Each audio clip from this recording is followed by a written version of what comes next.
55세에서 75세, 흔히들 이 시기를 황금기라고 부릅니다. 아이들은 이미 제자리를 찾았고 직장에서는 어느 정도 역할을 마무리한 뒤 은퇴라는 새로운 장을 준비하는 때, 많은 분들이 이제야 한숨 돌리겠다, 이제부터는 내 시간을 살아야지 라고 생각합니다. 하지만 아이러니하게도 바로 이 여유라는 틈 사이로 우리의 건강을 무너뜨리는 작은 위험들이 스며들기 시작합니다. 눈에 잘 보이지 않기 때문에 더욱 무섭고 사소하기 때문에 더욱 방심하게 되는 위험들.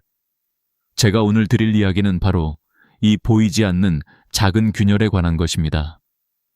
사실 나이가 들면서 몸과 마음이 변화한다는 건 누구나 알고 있습니다. 하지만 대부분의 사람들은 그 변화가 어느 순간 갑자기 찾아온다고 착각합니다. 예를 들어 어느 날 갑자기 무릎이 아프기 시작한다든지 갑자기 혈압이 오르는 것처럼 느끼죠. 하지만 실제로는 그렇지 않습니다. 수십 년 동안 쌓여온 작은 피로와 습관이 아주 천천히, 조용히 몸을 약하게 만들고 있었던 것입니다. 황금기는 그 결과가 본격적으로 드러나기 시작하는 시기일 뿐입니다. 특히 주변에서 자주 듣는 말이 있습니다. 나는 아직 젊은이들보다 더 잘 움직여. 내 나이에 이 정도면 괜찮지. 예전이랑 똑같아. 아무 문제 없어. 이런 말들을 하며 자신이 얼마나 건강한지를 강조하는 분들이 많습니다. 하지만 제가 여러 어르신들을 만나면서 느낀 건 이렇게 말하는 분호도 실제로 위험에 가장 먼저 노출된다는 것입니다. 왜냐하면 스스로 약해지고 있다는 사실을 인정하지 않는 것, 바로 그 자존심이 위험을 부르는 첫걸음이기 때문입니다. 여기서 조금 무거운 이야기를 해보겠습니다. 통계에 따르면 한국에서 65세 이상 노년층의 입원 사유 1위는 큰 질병이 아닙니다. 바로 작은 부주의에서 시작된 사고입니다. 작은 넘어짐, 작은 충돌, 작은 실수.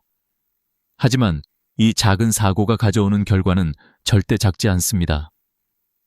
고관절 골절로 1년 안에 다시 걷지 못하게 되는 비율은 무려 40%에 가깝고 그중 다시 독립적인 생활로 복귀하는 비율은 절반도 되지 않습니다.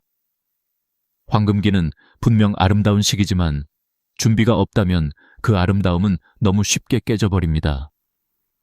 제가 이렇게 강조하는 이유는 단순히 위험을 경고하기 위함이 아닙니다. 오히려 이 시기를 진짜 황금기답게 만드는 방법이 무엇인지 알기 위해서입니다. 황금기는 저절로 황금빛으로 빛나는 시기가 아닙니다. 우리가 조금 더 섬세해지고 몸과 마음의 변화를 받아들이고 삶을 지혜롭게 조율해 나갈 때 비로소 황금이 됩니다. 그렇다면 이 시기의 진짜 위험이란 무엇일까요? 바로 우리가 변하고 있음에도 불구하고 변하지 않으려는 마음, 그리고 작은 변화들을 무시하는 태도입니다. 건강은 어느 날 갑자기 무너지지 않습니다. 그 전에 반드시 신호를 보냅니다. 숨이 예전보다 조금 더 차다든지, 계단 오르기가 예전만큼 쉽지 않다든지, 가끔씩 어지러움이 온다든지, 밤에 잠이 얕아지는 등 눈에 띄지 않는 변화들이 쌓여갑니다. 문제는 우리가 그것을 나이 탓으로만 돌리며 방치하는 데 있습니다. 하지만 저는 이 말을 꼭 드리고 싶습니다. 나이는 변명거리가 아니라 관리 신호입니다. 관리하면 지킬 수 있고 준비하면 예방할 수 있습니다. 황금기의 진짜 위험은 눈에 보이는 큰 병이 아니라 우리가 무심코 반복해온 작은 습관과 자존심 속에서 자라는 미세한 균열입니다. 오늘 이야기를 통해 그 균열이 어디에 있는지 함께 살펴보며 앞으로의 삶을 더 단단하게 지켜낼 수 있기를 바랍니다. 이 시기를 어떻게 보내느냐에 따라 80세 이후의 삶이 완전히 달라집니다. 그리고 저는 여러분이 더 건강하고 더 단단하고 더 행복한 황금기를 만들어 가시길 진심으로 바랍니다. 나이가 들어가면 가장 먼저 느끼는 변화 중 하나는 바로 균형 감각입니다. 예전에는 눈을 감고도 금방 중심을 잡았던 발걸음이 이제는 조금만 빨리 움직여도 흔들리기도 하고 좁은 공간을 지날 때 스치듯 부딪히는 일도 늘어납니다. 많은 어르신들이 이를 대수롭지 않게 생각하지만 사실 이 작은 변화가 노년기의 삶을 완전히 바꿔놓을 수도 있는 심각한 위험의 시작입니다. 한국의 보건복지부 자료에 따르면 65세 이상 노인의 응급실 방문 원인 1위는 낙상, 즉 넘어짐입니다. 단순히 무릎을 다치는 정도가 아니라 고관절 골절이나 척추 압박 골절처럼 삶의 독립성을 송두리째 흔드는 부상으로 이어지는 경우가 많습니다. 제가 한 어르신에게 들었던 말이 있습니다. 넘어진 건 1초였지만 다시 걷는 데는 1년이 걸렸다. 그만큼 한 번의 실수가 인생의 속도를 크게 늦출 수 있다는 뜻입니다. 특히 노년층에서의 넘어짐은 단순한 사고가 아닙니다. 뼈의 밀도가 60대부터 급격히 낮아지기 때문에 충격을 받으면 쉽게 부러지고 근육량도 줄어들어 회복이 훨씬 더디게 진행됩니다. 실제로 고관절 골절 후 6개월 안에 다시 독립적으로 생활할 수 있는 비율은 50%가 차에 되지 않습니다. 이 때문에 의료계에서는 낙상을 노년기의 조용한 암이라고 부르기도 합니다. 처음에는 별거 아닌 것처럼 보이지만 결과는 결코 사소하지 않기 때문입니다. 문제는 대부분의 넘어짐은 예방할 수 있었다는 사실입니다. 우리가 조금만 더 조심하고 생활 환경을 조금만 더 안전하게 바꿨더라면 일어나지 않았을 사고가 너무 많습니다. 예를 들어 집안에서 가장 위험한 장소는 욕실과 주방입니다. 바닥은 젖기 쉽고 좁은 공간에서 움직이다 보면 미끄러질 가능성이 높습니다. 그런데 많은 분들이 욕실에 미끄럼 방지 매트를 깔거나 샤워실 손잡이를 설치하는 것을 불편하거나 번거롭다는 이유로 미루곤 합니다. 하지만 이 작은 준비가 넘어짐을 30% 이상 줄여준다는 연구 결과가 있습니다. 또한 계단의 모서리에 미끄럼 방지 테이프를 부착하는 것만으로도 사고 위험을 크게 낮출 수 있습니다. 저는 이 부분을 강조할 때마다 늘 한 가지 비유를 사용합니다. 집은 평생 함께한 친구지만 시간이 지나면 그 친구도 우리가 다시 손봐줘야 할 부분이 생긴다. 집도 나이 들고 우리는 그 집을 우리 몸에 맞게 다시 조정해 주어야 합니다. 일상에서도 조심해야 할 부분은 너무 많습니다. 갑작스럽게 몸을 틀거나 의자에서 일어날 때 한 번에 힘을 주는 동작들은 허리와 무릎에 큰 부담을 줍니다. 특히 새벽에 일어나는 순간이 가장 위험합니다. 혈압이 낮아지고 어지러움이 쉽게 나타나기 때문입니다. 이런 상황에서 균형을 잃기 쉬운데 많은 분들이 서둘러 움직이면서 사고가 발생합니다.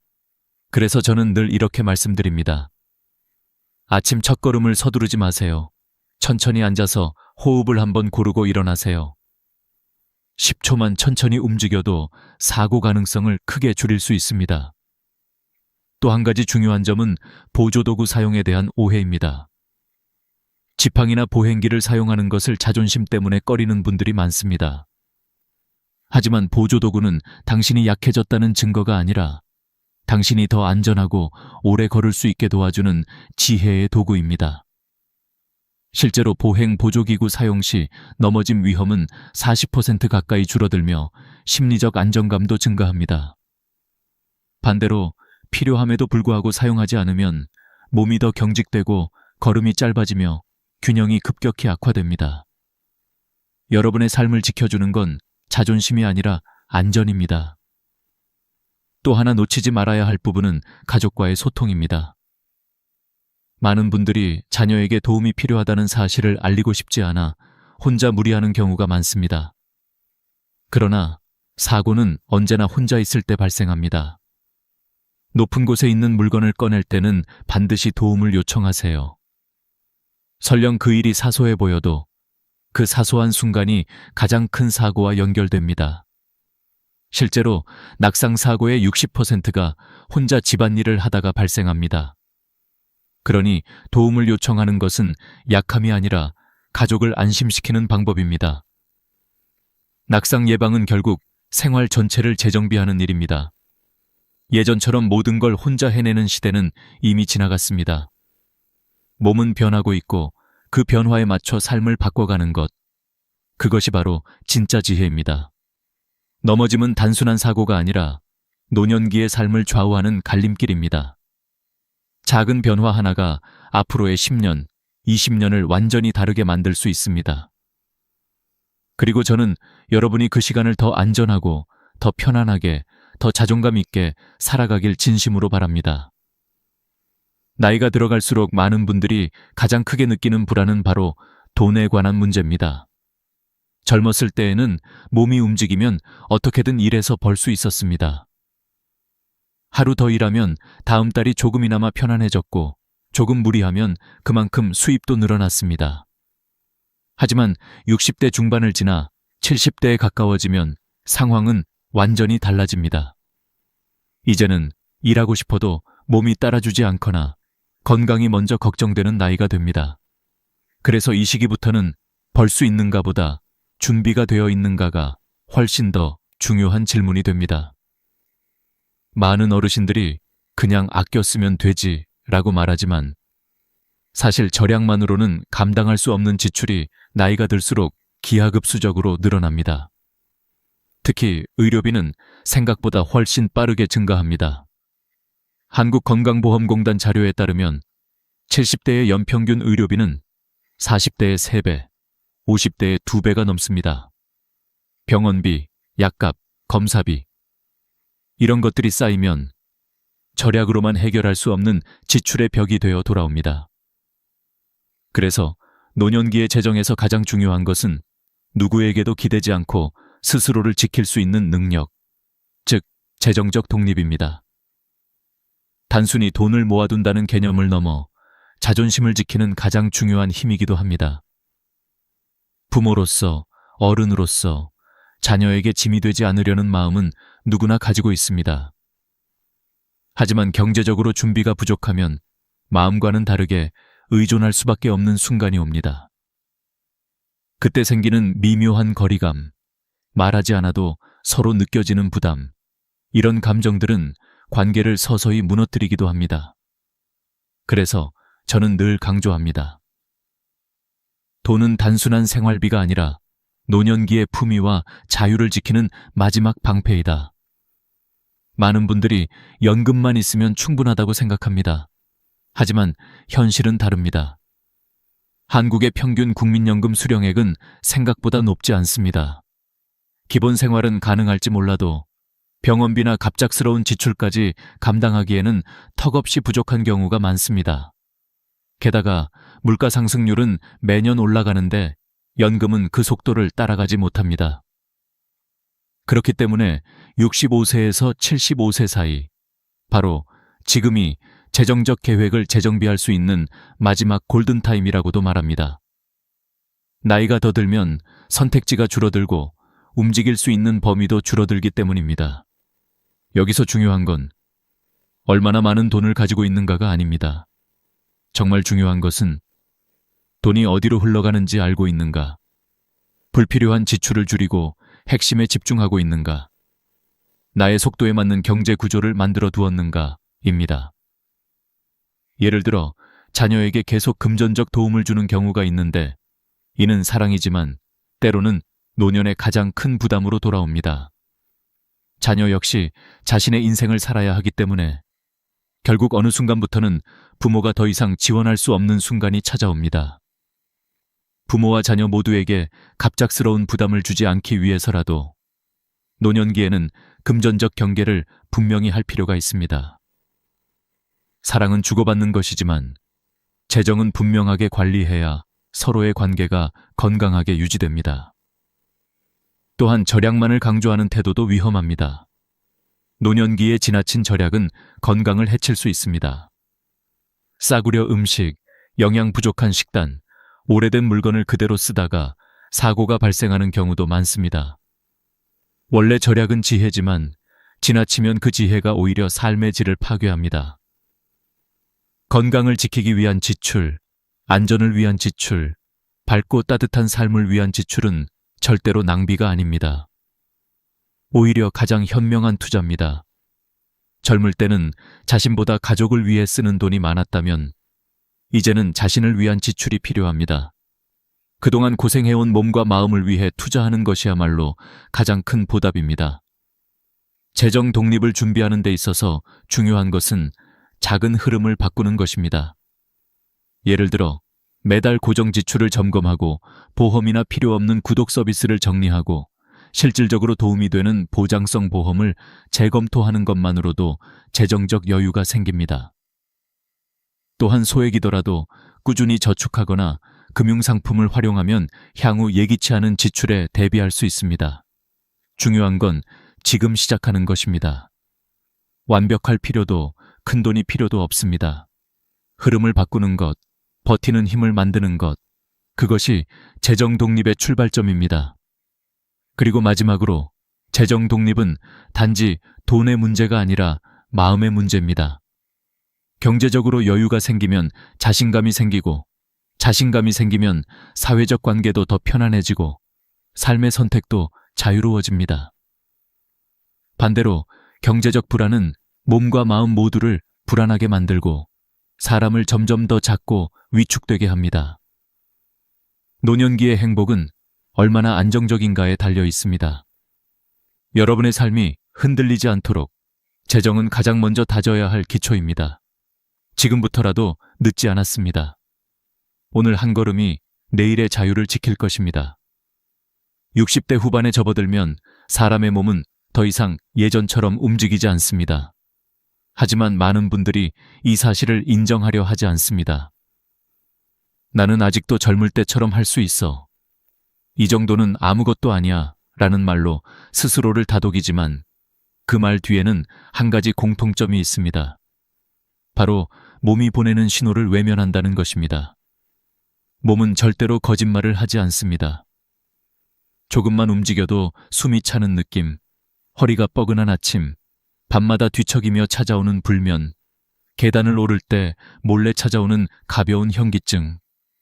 이것은 단순한 피곤함이 아니라 몸이 보내는 위험 신호입니다. 우리가 무시하면 무시할수록 그 신호는 더 큰 문제로 돌아옵니다. 젊을 때는 무리한 일을 해도 다음 날이면 금방 회복되었습니다. 하지만 65세 이후의 몸은 회복 속도가 절반 이하로 떨어집니다. 근육량도 매년 1%씩 감소하고 혈관도 탄력을 잃어 조금만 무리해도 혈압이 크게 흔들립니다. 의학적으로 보면 나이가 들수록 밤사이 회복해야 하는 에너지의 양이 급격히 늘어나지만 실제로 몸이 회복할 수 있는 속도는 줄어듭니다. 그래서 60대 중반 이후에는 무리하지 않는 것이 바로 건강을 지키는 전략이 됩니다. 제 경험상 과로로 큰 병을 얻은 분들은 대부분 공통적으로 이렇게 이야기합니다. 그날도 그냥 버티면 되는 줄 알았어. 그동안 그래 왔으니까. 하지만 몸은 어느 날 갑자기 무너지는 것이 아니라 계속된 경고를 견딜 만큼 견디다가 한순간에 한계점을 넘는 것입니다. 여기서 현실적인 예를 하나 들어보겠습니다. 서울의 한 병원에서 발표한 자료에 따르면 65세 이상 환자 중 심근경색으로 응급실에 온 환자의 40%가 사고 전 2주 동안 과로를 경험했다고 답했습니다. 즉, 과로는 단순한 피로가 아니라 생명을 위협하는 요인이 됩니다. 또 다른 조사에서는 60대 후반의 노년층이 하루 6시간 이상 서서 일하거나 무거운 물건을 자주 들 경우 허리 디스크나 척추 협착증 발병률이 3배 이상 증가한다고 보고했습니다. 노년기의 몸은 이미 수십 년간의 사용으로 지쳐있고 단단해 보이지만 안쪽은 약해져 있습니다. 나무도 수령이 높아지면 조금의 바람에도 쉽게 부러지듯 우리의 몸도 겉으로 보이는 것보다 훨씬 섬세하고 조심스럽게 다뤄야 합니다. 그렇다면 왜 많은 분들이 몸이 보내는 신호를 무시할까요? 그 이유는 단순합니다. 평생 해오던 방식을 바꾸는 것이 쉽지 않기 때문입니다. 젊었을 때는 가족을 위해, 직장을 위해, 공동체를 위해 몸을 사리지 않고 일을 했습니다. 몸이 아파도 참고 피곤해도 견디고 힘들어도 버티는 것이 당연한 시대를 살았습니다. 하지만 그때의 몸과 지금의 몸은 다릅니다. 과거의 방식으로 현재를 살려 하면 몸은 반발할 수밖에 없습니다. 그러므로 노년기는 몸이 원하는 속도로 살아가는 법을 배우는 시기입니다. 이 시기의 지혜는 참아내는 힘이 아니라 휴식하는 기술에 있습니다. 휴식은 절대 게으름이 아닙니다. 오히려 휴식은 건강을 유지하고 삶의 질을 높이는 가장 중요한 요소입니다. 의사들은 말합니다. 불필요한 과로를 줄이고 충분한 휴식을 취하는 것만으로도 심혈관 질환 위험이 30% 이상 감소한다고. 실제로 많은 어르신들이 자신도 모르게 과로를 반복합니다. 아침에 일어나 집안을 청소하고 무거운 장을 보고 손주를 돌보고 쉬지 않고 하루를 보냅니다. 하지만 이런 생활은 몸을 빨리 소모시키고 결국 병원에 가서야 왜 이제야 오셨어요? 라는 말을 듣게 됩니다. 저는 수많은 어르신을 보며 한 가지 확신하게 되었습니다. 노년기의 건강은 힘을 얼마나 쓰느냐가 아니라 힘을 얼마나 아끼느냐로 결정됩니다. 또 하나 중요한 사실은 몸이 보내는 신호는 절대 우연이 아니라는 것입니다. 숨이 차다면 심장과 폐가 힘들어하고 있다는 뜻이고 다리가 자주 저린다면 혈액순환이 원활하지 않다는 신호입니다. 잠이 잘 오지 않는다면 몸이 과로로 긴장 상태라는 의미입니다. 이런 신호들을 무시한 채 과로를 반복하는 것은 자신의 몸을 적으로 만드는 것과 같습니다. 노년기의 가장 중요한 일은 몸과 대화하는 것입니다. 몸이 힘들다고 말할 때 멈춰서는 용기, 낮잠이 필요하다고 느낄 때 잠시 눈을 붙이는 여유, 무거운 물건을 들지 않겠다는 결심, 이런 작은 선택들이 병을 막고 긴 세월을 지켜냅니다. 노년기의 삶에서 가장 소중한 건 속도가 아니라 지속력입니다. 얼마나 빨리 움직이느냐가 아니라 얼마나 오래 건강하게 움직일 수 있느냐가 중요합니다. 과로는 몸을 빠르게 소진시키고 삶을 짧게 만들지만 휴식은 몸을 다시 회복시키고 삶을 연장해 줍니다. 여러분은 이미 평생 열심히 살아오셨습니다. 이제는 몸이 요구하는 속도를 존중해주는 지혜가 필요합니다. 몸이 보내는 신호를 듣고 과로의 대가를 미리 막는 것. 이것이야말로 남은 황금기를 더 길고 더 빛나게 만드는 진짜 비결입니다. 나이가 들어갈수록 인간관계는 단순해지는 것처럼 보이지만 사실은 더 민감하고 더 깊어집니다. 젊을 때는 바쁘다는 이유로 혹은 일이 많다는 핑계로 갈등이 지나가기도 하고 외로움이 느껴져도 금세 잊힌 채 하루가 흘러갔습니다. 하지만 60대 후반, 70대에 가까워지면 마음을 지탱해주던 많은 것들이 하나둘씩 사라지기 시작합니다. 직장은 더 이상 우리의 일상을 채우지 않고 자녀들은 각자의 삶으로 멀어지고 주변 친구들도 건강 문제로 자주 만나기 어려워집니다. 이렇게 삶이 조용해지는 만큼 내면의 감정들은 더 크게 울립니다. 이 시기부터는 관계, 외로움, 그리고 재혼이라는 민감한 문제들이 자연스럽게 떠오르게 됩니다.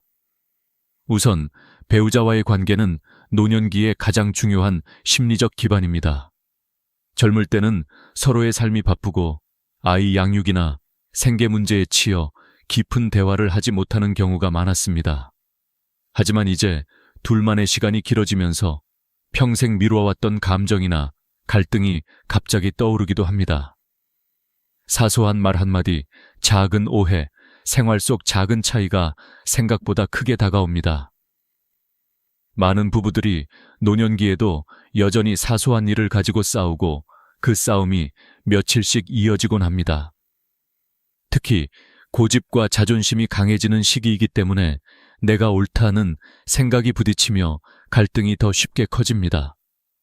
하지만 저는 수많은 부부를 지켜보며 한 가지 확실한 점을 깨달았습니다. 노년기의 다툼은 결국 건강을 해치는 싸움이라는 것입니다. 스트레스는 혈압을 올리고 수면을 망가뜨리며 당뇨와 심혈관 질환을 악화시킵니다. 실제로 스트레스가 심한 노년층은 심장질환 위험이 2배 가까이 높다는 연구도 있습니다. 즉, 부부싸움은 단순한 감정 소모가 아니라 몸을 직접 해치는 행동에 가깝습니다. 그래서 노년기에는 무엇보다 관계의 온도를 지키는 것이 중요합니다. 배우자의 짜증스러운 말투가 사실은 외로움의 표현일 수도 있고, 무심하게 들린 행동이 사실은 도움을 요청하는 신호일 수도 있습니다. 저는 많은 어르신들에게 이렇게 말합니다. 상대가 아니라 지금까지의 세월을 사랑하세요. 배우자는 단순한 동반자가 아니라 평생을 함께한 기억의 증인이며 마지막 길까지 함께 걸어갈 중요한 존재입니다. 서로의 고집을 꺾는 싸움보다 서로의 마음을 어루만지는 대화가 훨씬 더 필요할 시기입니다. 그리고 노년기에 가장 조심해야 하는 감정 중 하나는 바로 외로움입니다. 노년층 우울증의 70% 원인이 외로움에서 시작된다는 보고가 있을 정도로 외로움은 단순한 감정이 아니라 건강에 큰 영향을 주는 요인입니다. 외로움은 혈압을 올리고 수면을 불안하게 만들며 심지어 치매 위험도 높아지는 것으로 알려져 있습니다. 그래서 많은 분들이 외로움을 해소하기 위해 재혼을 고민합니다. TV나 주변 사람들의 이야기를 듣다 보면 새로운 만남이 새로운 행복을 가져다 줄 것처럼 느껴지기도 합니다. 실제로 재혼이 행복한 결과를 가져온 사례도 분명 존재합니다. 하지만 이 문제는 절대 가볍게 선택해서는 안 되는 문제입니다. 왜냐하면 재혼은 단순히 두 사람의 결합이 아니라 가족 간의 관계, 재산 문제, 생활 습관의 차이 등 수많은 요소가 얽혀 있는 복잡한 결정이기 때문입니다. 특히 노년기의 재혼은 많은 오해를 낳기 쉽습니다. 서로의 생활 방식이 이미 굳어져 있기 때문에 작은 차이도 크게 느껴지고 자녀의 반대나 유산 분쟁 문제로 갈등이 생기기도 합니다. 어떤 분은 외로움을 이기지 못해 빠르게 재혼을 선택했다가 몇 달 만에 큰 스트레스와 갈등 속에서 다시 혼자가 되어버리기도 합니다. 외로움을 피하려고 선택한 길이 오히려 더 큰 외로움을 만들어버리는 것입니다. 저는 이렇게 말씀드립니다. 외로움 때문에 재혼을 서두르지 마세요. 외로움을 해결하는 방법은 결혼만이 아닙니다. 노년기에는 친구 관계를 넓히거나 취미 활동을 시작하거나 동네 모임이나 봉사활동을 통해 새로운 인간관계를 형성하는 것이 훨씬 건강한 해결책이 될 수 있습니다. 외로움을 채우는 가장 좋은 방법은 누군가에게 의지하는 것이 아니라 삶을 풍요롭게 하는 관계의 선택지를 넓히는 것입니다. 재혼을 고려한다면 절대 서두르지 말고 충분히 시간을 들여 상대를 알아가야 합니다. 서로의 건강, 경제 상황, 생활 방식, 자녀 관계 등 현실적인 부분을 솔직하게 나누는 과정이 필요합니다. 감정만으로 결정하는 재혼은 대부분 후회로 이어집니다. 하지만 서로를 진심으로 이해하고 존중하며 고립된 삶에서 벗어나 함께 삶을 나누고자 하는 마음이 깊다면 그것은 분명히 아름다운 선택이 될 수 있습니다. 노년기의 관계는 젊을 때보다 훨씬 섬세합니다. 상처는 더 깊게 다가오고 위로는 더 따뜻하게 느껴집니다. 그래서 이 시기의 인간관계는 단순한 감정보다 배려와 지혜가 필요합니다. 살아온 세월만큼의 고집을 내려놓고 상대의 마음을 있는 그대로 바라보는 것, 그리고 외로움을 피하기 위해서가 아니라 더 풍요로운 삶을 위해 관계를 선택하는 것. 이것이 노년기의 관계가 가져다주는 진짜 의미입니다. 외로움은 우리를 약하게 만들지만 진심 어린 관계는 우리를 다시 강하게 만듭니다. 여러분의 남은 시간이 더 따뜻하고 더 평안하기를 바랍니다. 나이가 들수록 어디에서 어떻게 살아갈 것인가 라는 문제는 그 어떤 고민보다 더 깊고 더 현실적으로 다가옵니다. 젊을 때는 직장 때문에, 아이들 때문에, 혹은 더 넓은 집을 원해서 이사를 반복했지만 70세에 가까워지면 더 이상 새로운 공간이 설렘이 아니라 불안으로 다가옵니다. 익숙한 집은 단순히 머무는 공간이 아닙니다. 그곳에는 수십 년의 세월과 기억, 우리가 함께 웃고 울었던 장면들이 그대로 남아 있습니다. 집이라는 공간 자체가 우리의 역사이자 삶의 무게를 지탱해주는 마지막 보루입니다. 그래서 많은 어르신이 말합니다. 나는 이 집에서 늙고 싶다. 이 말 속에는 단순한 고집이 아니라 나이를 먹어갈수록 커져가는 존재의 안정감, 그리고 스스로의 삶을 지켜내고자 하는 깊은 의지가 담겨 있습니다. 하지만 현실적으로 나이가 들면 집에서의 생활이 점점 어려워지는 것도 사실입니다. 계단이 부담이 되고 욕실에서 미끄러질까 두려워지고 고장이 나도 쉽게 고칠 수 없으며 갑작스러운 위급 상황이 발생할 때 도움을 요청하기도 쉽지 않습니다. 그렇기 때문에 많은 자녀들은 부모님에게 더 작은 집으로 이사하거나 자신들과 함께 살 것을 권유합니다. 물론 그 마음은 깊은 사랑과 걱정에서 비롯된 것입니다. 하지만 그 선택이 언제나 좋은 해결책이 되는 것은 아닙니다. 왜냐하면 집을 떠난다는 것은 단순히 공간의 이동이 아니라 삶의 일부를 내려놓는 일이기 때문입니다. 새로운 환경은 불편하고 낯설고 때로는 외로움을 더 크게 만들기도 합니다. 실제로 많은 노년층이 이사를 한 후 우울감이 증가했다는 연구 결과도 있습니다. 익숙함은 우리에게 안정감을 주고 안정감은 몸과 마음의 건강에 직접적인 영향을 미칩니다. 그래서 저는 항상 이렇게 말합니다. 가능하다면 집을 지키세요. 단, 집을 현재의 몸에 맞게 새롭게 조정해야 합니다. 손잡이를 설치하고 미끄럼 방지 장치를 붙이고 복잡한 구조의 가구를 정리하는 것만으로도 집은 더 안전하고 편안한 공간으로 바뀝니다.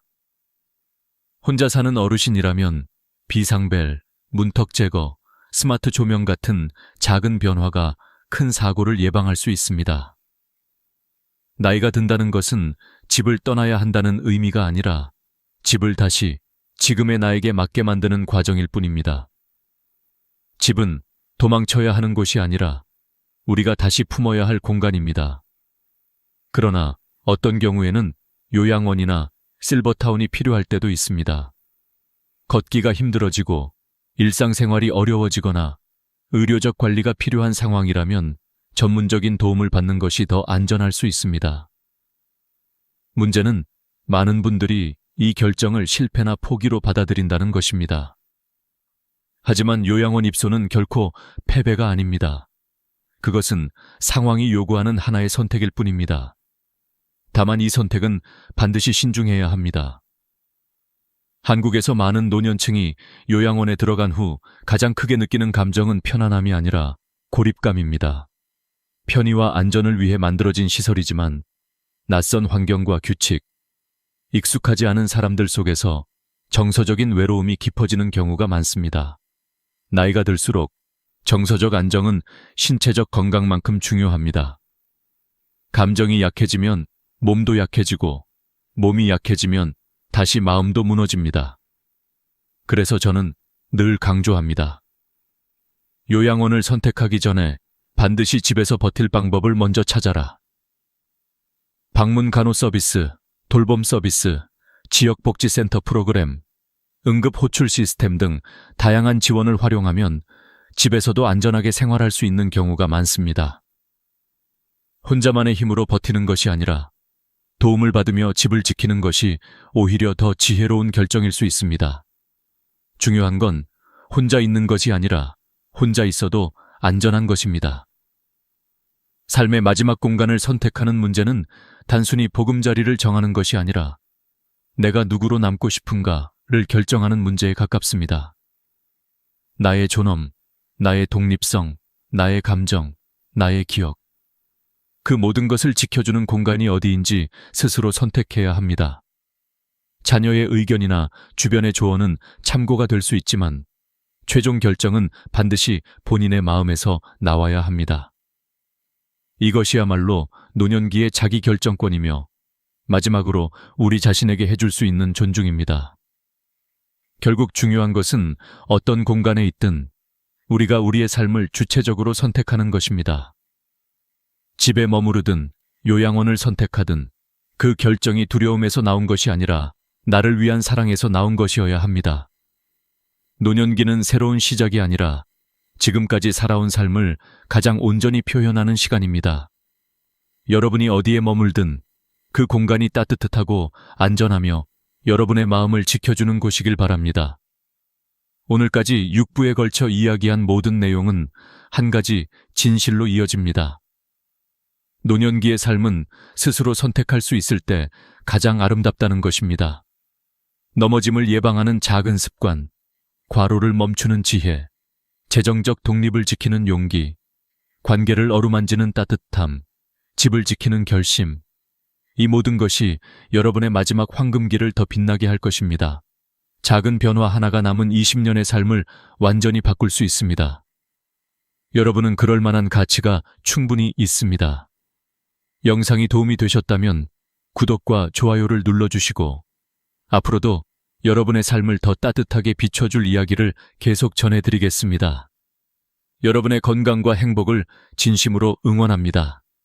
다음 영상에서 다시 찾아뵙겠습니다. 한국 사람들에게 가장 깊이 박혀있는 믿음이 하나 있습니다. 열심히 살면 언젠가는 편안해질 거라는 믿음입니다. 성실하게 일하고 참고 견디고 책임을 다하면 노후에는 자연스럽게 행복이 따라올 거라고 배워왔습니다. 이 믿음은 틀린 말은 아닙니다. 문제는 이것이 절반만 맞는 말이라는 데 있습니다. 만약 이 믿음이 완전히 옳았다면 지금 이 영상을 보고 계신 60대, 70대 분들 대부분은 이미 만족스럽고 평온한 노후를 살고 있어야 합니다. 하지만 현실은 그렇지 않습니다. 솔직하게 한 가지 질문을 드리겠습니다. 아침에 눈을 떴을 때 오늘 하루가 기대되십니까? 오늘 꼭 하고 싶은 일이 있으십니까? 만나고 싶은 사람이 떠오르십니까? 아니면 그냥 또 하루가 시작되었구나 하는 생각부터 드십니까? 많은 분들이 이 질문 앞에서 잠시 말이 없어집니다. 이유는 간단합니다. 우리는 평생 너무 성실하게만 살아왔기 때문입니다. 회사에서는 누구보다 먼저 출근했고 누구보다 늦게 퇴근했습니다. 주말에도 가족을 위해, 미래를 위해 시간을 반납했습니다. 자식 교육을 위해 내 취미와 꿈은 뒤로 미뤘습니다. 지금은 때가 아니다 라는 말을 수없이 되뇌며 30년, 40년을 살았습니다. 그렇게 살면 노후는 자동으로 보장될 줄 알았습니다. 그런데 정작 은퇴하고 나니 남은 것은 자유가 아니라 공허함이었습니다. 아침에 일어나도 갈 곳이 없습니다. 출근할 필요도 급히 준비할 이유도 없습니다. 처음 며칠은 좋습니다. 늦잠도 자고 TV도 보고 유튜브도 마음껏 봅니다. 하지만 그 시간이 길어질수록 마음 한편이 비어가는 느낌이 듭니다. 할 일이 없다는 것은 쉬는 것이 아니라 역할이 사라졌다는 뜻이기 때문입니다. 사람은 역할이 있을 때 자신이 살아있다는 감각을 느낍니다. 더 아이러니한 사실은 이렇습니다.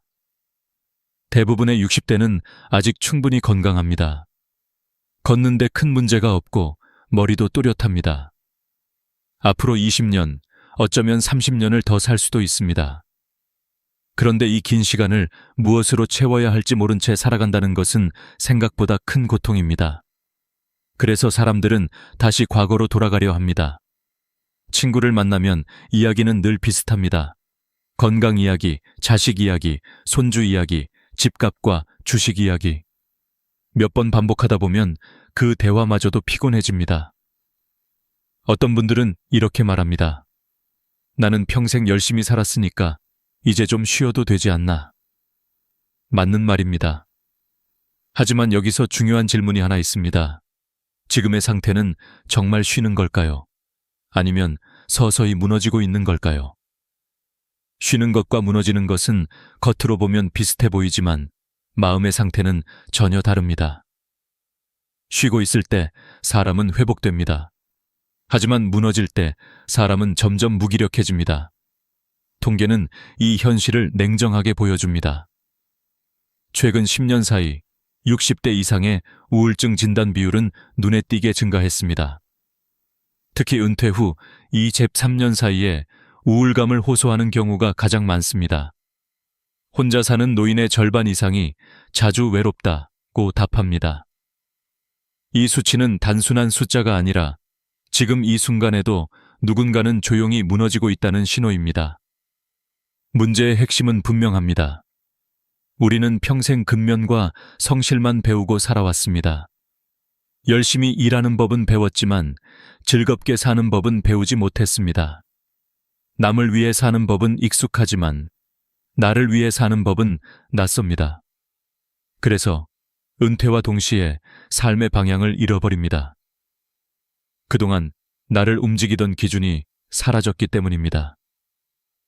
여기서 중요한 사실 하나를 분명히 짚고 가야 합니다. 성실함이 잘못된 것은 아닙니다. 성실함은 분명히 인생의 큰 자산입니다.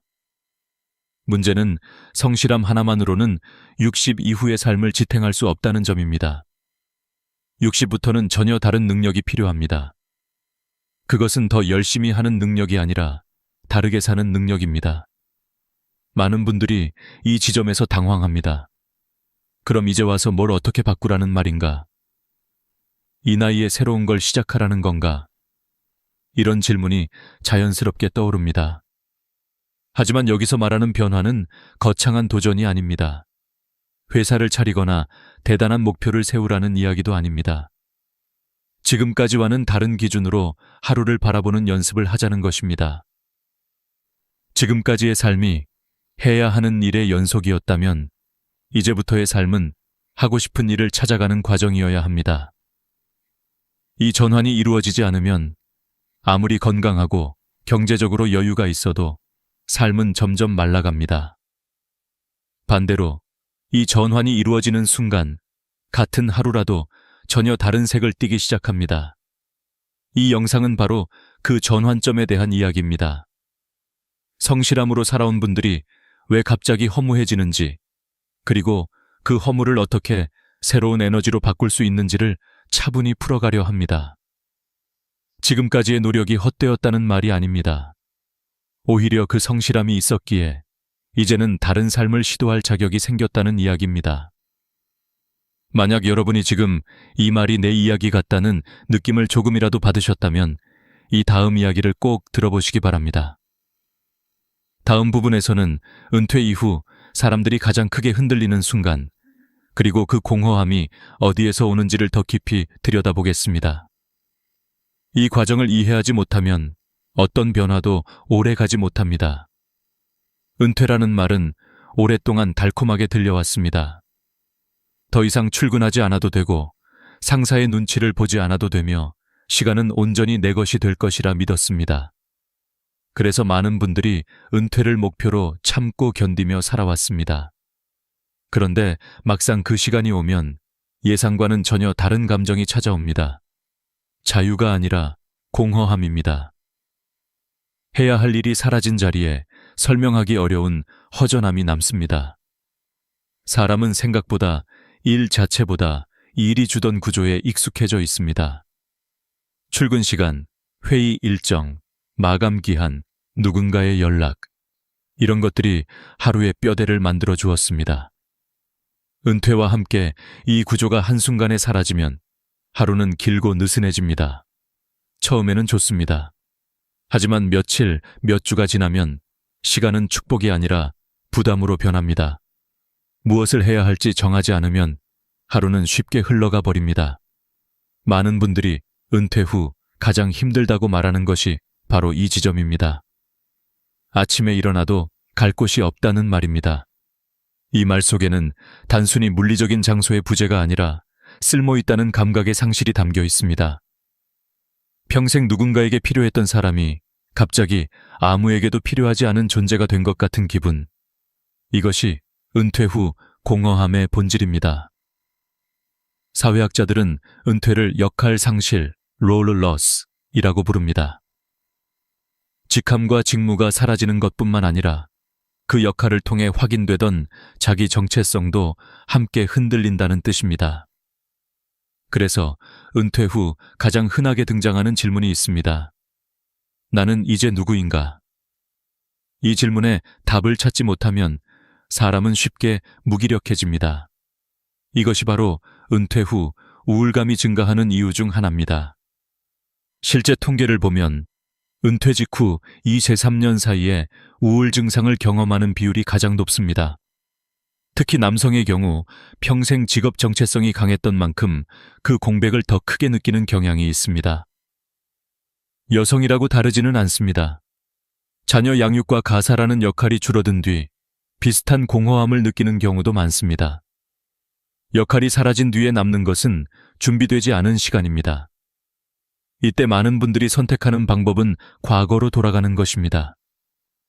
예전 동료를 만나고 예전 친구를 찾고 예전 이야기를 반복합니다. 물론 추억을 나누는 것은 소중한 일입니다.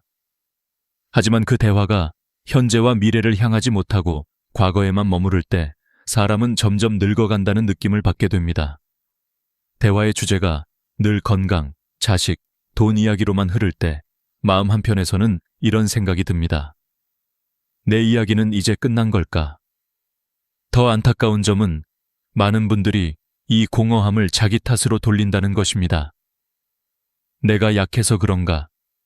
원래 성격이 그런가 하며 스스로를 몰아붙입니다. 하지만 이것은 개인의 문제가 아니라 구조의 문제입니다. 평생 열심히 하는 법만 배워온 사람이 갑자기 의미를 만드는 법을 알 수는 없습니다. 배운 적이 없기 때문입니다. 여기서 중요한 전환점이 필요합니다. 은퇴 후의 공허함은 피해야 할 적이 아니라 새로운 삶을 설계하라는 신호입니다. 그 신호를 무시하면 우울로 이어지고 제대로 읽으면 변화의 출발점이 됩니다. 문제는 대부분의 사람들이 이 신호를 두려워한다는 점입니다. 익숙했던 기준이 사라진 자리에 낯선 질문이 나타나기 때문입니다. 이제 나는 무엇을 위해 살아야 하는가? 이 질문은 무겁고 불편합니다. 그래서 많은 분들이 다시 TV를 켜고 스마트폰을 들여다보며 생각을 미룹니다. 하지만 생각을 미룰수록 공허함은 더 커집니다. 하루 이틀은 괜찮지만 시간이 쌓이면 마음은 점점 메말라갑니다. 그래서 은퇴 후 가장 위험한 것은 몸의 노화보다 마음의 정체입니다. 이 시기에 가장 필요한 것은 새로운 목표를 억지로 세우는 것이 아닙니다. 뭔가 대단한 일을 해야 한다는 압박은 오히려 부담이 됩니다. 필요한 것은 관점을 바꾸는 일입니다. 이제까지의 삶이 성과 중심이었다면 앞으로의 삶은 의미 중심이 되어야 합니다. 성과는 남이 평가하지만 의미는 내가 느끼는 것입니다. 이 차이를 받아들이는 순간 삶의 방향이 조금씩 달라지기 시작합니다. 은퇴 후 공허함을 잘 넘긴 사람들의 공통점이 있습니다. 그들은 은퇴를 끝이 아니라 전환으로 받아들였습니다. 직업은 내려놓았지만 삶 자체를 내려놓지는 않았습니다. 그 대신 삶의 무대를 바꾸었습니다. 회사가 아닌 일상에서, 경쟁이 아닌 경험 속에서, 평가가 아닌 만족 속에서 자신을 다시 정의했습니다. 이 전환이 쉽지는 않습니다. 오랫동안 익숙했던 방식에서 벗어나는 일이기 때문입니다. 하지만 여기서 한 가지 분명한 사실이 있습니다. 은퇴 후의 삶은 준비한 만큼 달라진다는 점입니다. 아무 준비 없이 맞이한 자유는 공허가 되지만 방향을 가진 자유는 가능성이 됩니다. 그리고 그 가능성은 생각보다 가까운 곳에 있습니다. 이제 다음 이야기에서는 이 공허함의 늪에서 벗어나기 위해 한 사람이 어떤 선택을 했는지를 들려드리려 합니다. 평생 성실함의 상징처럼 살았던 한 사람이 왜 모든 것을 내려놓고 전혀 다른 길을 선택했는지 말입니다. 그 선택은 극단적으로 보일 수도 있습니다. 하지만 그 안에는 60 이후의 삶을 바꾸는 중요한 단서가 숨어 있습니다. 박민수 씨는 누구나 부러워할 만한 삶을 살아왔습니다. 30년 넘게 대학에서 강의했고 연구실 불은 늘 늦은 밤까지 켜져 있었습니다. 아침 7시에 일어나 강의를 준비하고 밤 12시가 넘어서야 집으로 돌아오는 날들이 반복되었습니다. 논문 마감, 학회 발표, 학생 지도. 그의 하루는 늘 빽빽했고 사람들은 그를 두고 정말 성실한 사람이라고 말했습니다. 박민수 씨 스스로도 그렇게 믿었습니다. 이렇게 살면 언젠가는 편안해질 거라고 말입니다. 정년 퇴직을 맞이하던 날 그는 박수를 받으며 강단을 내려왔습니다. 수고했다는 말, 존경한다는 인사, 그동안 감사했다는 제자들의 메시지. 그 순간만큼은 자신의 인생이 옳았다고 느꼈습니다. 그리고 처음 몇 달은 정말 괜찮았습니다. 늦잠을 자고 아침 햇살을 느끼며 커피를 마셨고 평일 낮에 TV를 켜는 것도 신기했습니다. 이게 자유구나 라는 생각도 들었습니다. 하지만 그 평온은 오래가지 않았습니다. 석 달쯤 지나자 아침에 눈을 뜨는 일이 점점 힘들어졌습니다. 해야 할 일이 없다는 사실이 오히려 부담으로 다가왔습니다. 친구를 만나도 대화는 금세 끊겼습니다. 예전에는 강의 이야기, 연구 이야기로 몇 시간도 부족했는데 이제는 건강과 자식 이야기만 반복되었습니다. 집으로 돌아오는 길에 그는 자주 생각했습니다. 나는 이제 뭐지? 학교에 잠시 들른 날도 있었습니다. 후배 교수들이 반갑게 인사했지만 어딘가 어색했습니다. 연구실 문 앞에서 발걸음을 멈췄을 때 그는 깨달았습니다. 이곳은 더 이상 자신의 자리가 아니라는 사실을 말입니다. 그 순간 가슴 한쪽이 텅 빈 느낌이 들었습니다. 평생 자신을 설명해주던 교수라는 단어가 사라지자 남은 것은 이름 석자뿐이었습니다. 그때 박민수 씨의 마음속에 처음으로 이런 생각이 떠올랐습니다. 이대로 살다가는 정말 무너질지도 모르겠다. 그는 자신이 우울해지고 있다는 사실을 인정했습니다. 아무것도 하지 않는 날이 늘어날수록 생각은 더 어두워졌습니다. 그래서 그는 아주 과감한 결정을 내립니다. 환경을 바꾸지 않으면 자신도 바뀌지 않을 것 같았기 때문입니다. 그가 선택한 곳은 전남의 작은 섬이었습니다. 서울에서 멀리 떨어진 병원도 많지 않고 편의시설도 부족한 곳이었습니다. 가족들은 모두 반대했습니다. 아내는 불편한 생활을 걱정했고 자식들은 왜 굳이 거기까지 가야 하느냐고 물었습니다. 하지만 박민수 씨는 이번만큼은 자신의 판단을 따르기로 했습니다. 남의 기준이 아니라 자신의 감각을 믿어보기로 한 것입니다. 섬에 도착한 첫날은 생각보다 더 막막했습니다. 아무도 그를 알아보지 못했습니다. 30년간 쌓아온 학력과 경력은 그곳에서 아무 의미가 없었습니다. 그는 그저 서울에서 온 박 씨일 뿐이었습니다. 처음 일주일은 집안에만 머물렀습니다. 할 일도 없고 말 걸 사람도 없었습니다. 그동안 바쁘다는 이유로 피했던 아무것도 하지 않는 시간이 이곳에서는 피할 수 없이 그를 찾아왔습니다. 그러던 어느 날 그는 집 앞 바닷길을 걷기 시작했습니다. 처음에는 목적도 없이 걷기만 했습니다. 그런데 며칠이 지나자 파도 소리가 귀에 들어오기 시작했고 바람의 냄새가 느껴졌습니다. 서울에서는 늘 생각으로 가득 차 있었던 머리가 조금씩 비워지는 느낌이 들었습니다. 걷는 시간이 늘어날수록 마음은 이상하게 가벼워졌습니다. 어느 날 아침 마을 할아버지가 말을 걸었습니다. 낚시 한번 해볼래요? 박민수 씨는 낚시를 한 번도 해본 적이 없었습니다. 하지만 이번에는 못합니다 라는 말 대신 해보겠습니다 라고 대답했습니다. 낚싯줄을 던지는 법도 서툴렀고 손에 물집도 생겼습니다. 그런데 이상하게도 그 시간이 싫지 않았습니다. 오히려 다음 날이 기다려졌습니다. 며칠 뒤에는 텃밭을 가꾸는 일도 도왔습니다. 흙을 만지고 모종을 심고 땀을 흘렸습니다. 손에 흙이 묻는 것이 처음에는 낯설었지만 해가 질 무렵에는 묘한 만족감이 남았습니다. 그날 밤 그는 노트를 꺼내 처음으로 하루를 기록했습니다. 오늘은 바람이 좋았고 몸은 피곤했지만 마음은 편안했다. 아주 짧은 문장이었지만 그 문장을 쓰는 순간 그는 살아있다는 감각을 느꼈습니다. 석 달쯤 지났을 때 박민수 씨는 깨달았습니다. 자신이 평생 머리로만 살아왔다는 사실을 말입니다. 남들의 평가, 사회의 기준, 성공이라는 단어에 맞춰 자신을 끊임없이 조정해 왔다는 것을 알게 되었습니다. 섬에서는 아무도 그를 평가하지 않았습니다. 잘하든 못하든 상관없었습니다. 그 자유가 그를 다시 숨쉬게 만들었습니다. 1년 뒤 옛 제자가 섬을 찾아왔습니다. 제자는 깜짝 놀랐습니다. 주름은 늘었지만 박민수 씨의 눈빛은 오히려 더 또렷해 보였기 때문입니다. 제자가 물었습니다. 교수님, 여기서 뭐 하세요? 시간 낭비 아닌가요? 박민수 씨는 웃으며 대답했습니다. 나는 지금 내 삶을 만들고 있네. 예전에는 남의 이론을 가르쳤지만 지금은 내 하루를 창조하고 있지. 이 말 속에는 중요한 진실이 담겨 있습니다. 박민수 씨는 도망친 것이 아니라 방향을 바꾼 것입니다. 성실함을 버린 것이 아니라 그 성실함을 자신에게로 돌린 것입니다.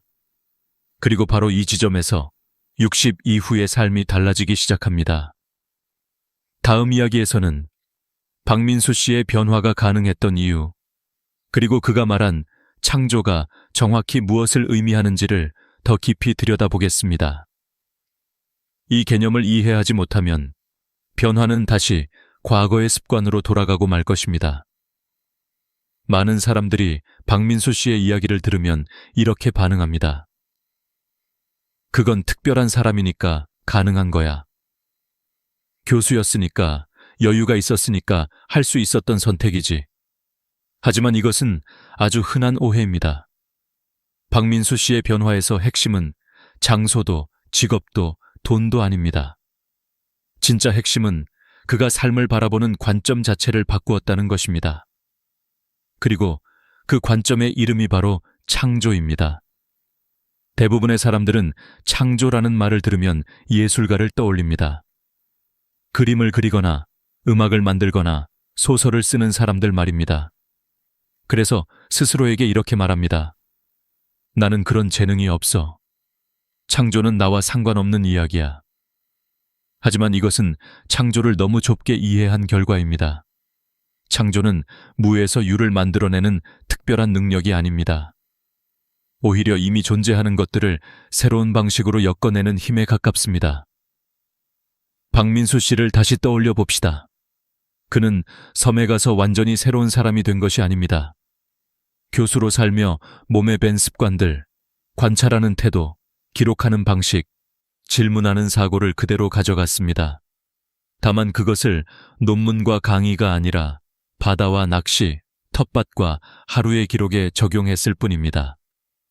즉, 그는 자신의 인생을 다시 편집한 것입니다. 이것이 창조의 본질입니다. 심리학자들은 인간이 가장 행복할 때를 이렇게 설명합니다. 자신의 이야기를 스스로 만들어갈 때, 남이 정해준 역할을 충실히 수행할 때가 아니라 그 역할에서 벗어나 자신의 선택으로 하루를 구성할 때 사람은 살아있다는 감각을 느낍니다. 우리는 평생 회사가 정해준 일정, 사회가 요구한 기준, 가족이 기대한 모습에 맞춰 살아왔습니다. 그 과정에서 안정은 얻었지만 주도권은 점점 잃어버렸습니다. 그래서 은퇴 후 많은 분들이 혼란을 겪습니다.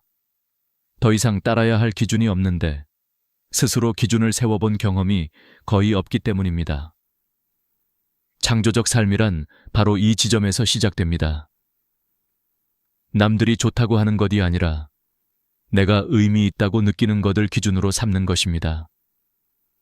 이 전환은 단순해 보이지만 실제로는 상당한 용기가 필요합니다. 왜냐하면 남의 시선에서 벗어난다는 것은 익숙한 보호막을 내려놓는 일이기 때문입니다. 철학자들은 이것을 주체성이라고 부릅니다. 주체적으로 산다는 것은 혼자 고집을 부린다는 뜻이 아닙니다. 선택의 책임을 남에게 넘기지 않는다는 의미입니다. 잘 되든 못 되든 그것이 나의 선택이라는 사실을 받아들이는 태도입니다. 박민수 씨가 섬으로 간 것도 마찬가지였습니다. 성공할지 실패할지 알 수 없었지만 그는 처음으로 자신의 판단을 믿어보기로 했습니다. 그 선택이 그를 살렸습니다. 창조적 삶에는 또 하나 중요한 요소가 있습니다. 바로 재미입니다. 많은 어른들이 재미를 가볍게 생각합니다. 재미는 사치이고 철이 없다고 여깁니다. 하지만 심리학에서는 재미를 아주 중요한 신호로 봅니다. 재미는 내가 지금 이 순간에 몰입하고 있다는 증거이기 때문입니다. 시간 가는 줄 모르고 빠져드는 상태를 학자들은 플로우라고 부릅니다. 이 상태에서 사람은 가장 안정적이고 가장 만족을 느낍니다. 아이들을 떠올려 보세요. 아이들은 늘 창조적입니다. 빗자루를 주면 말을 타고 상자를 주면 집을 만듭니다. 잘해야 한다는 압박도 평가에 대한 두려움도 없습니다. 오직 재미있기 때문에 몰입합니다. 우리는 언제부터 이 감각을 잃어버렸을까요? 성실해야 한다는 압박, 제대로 해야 한다는 강박 속에서 재미를 점점 밀어냈기 때문입니다. 은퇴 후에 많은 분들이 뭘 해도 재미가 없다고 말합니다. 이것은 능력의 문제가 아닙니다. 재미를 느끼는 감각이 오래 잠들어 있었기 때문입니다. 감각은 사용하지 않으면 둔해집니다. 다시 깨우려면 연습이 필요합니다. 처음에는 시시하게 느껴질 수도 있습니다. 낚시가, 걷기가, 글쓰기가 별것 아닌 것처럼 보일 수 있습니다. 하지만 중요한 것은 결과가 아니라 과정입니다. 내가 선택했고, 내가 즐겼다는 사실 자체가 창조의 시작입니다. 또 하나 강조하고 싶은 점은 창조는 혼자만의 세계에 갇히는 것이 아니라는 사실입니다. 오히려 창조적 삶을 사는 사람일수록 관계가 건강해집니다. 이유는 간단합니다. 외로움을 채우기 위해 사람을 찾지 않기 때문입니다. 여유가 생기면 만남은 의무가 아니라 선택이 됩니다. 박민수 씨가 마을 사람들과 자연스럽게 어울릴 수 있었던 것도 그가 스스로의 삶을 채우고 있었기 때문입니다. 여기까지 이야기를 들으며 이런 생각이 들 수도 있습니다. 말은 좋은데 구체적으로 뭘 어떻게 하라는 건가? 맞습니다. 관점의 변화만으로는 부족합니다. 삶은 결국 행동으로 증명됩니다. 그래서 다음 이야기에서는 60 이후에 창조적으로 살아가기 위해 실제로 무엇을 하면 좋은지 아주 현실적인 5가지 방법을 하나씩 정리해 드리려 합니다. 거창하지 않지만 꾸준히 하면 삶의 결을 바꾸는 방법들입니다. 이 5가지는 특별한 재능이나 큰 돈을 요구하지 않습니다. 지금까지 살아오며 이미 가지고 계신 것들을 다른 방식으로 쓰는 방법입니다.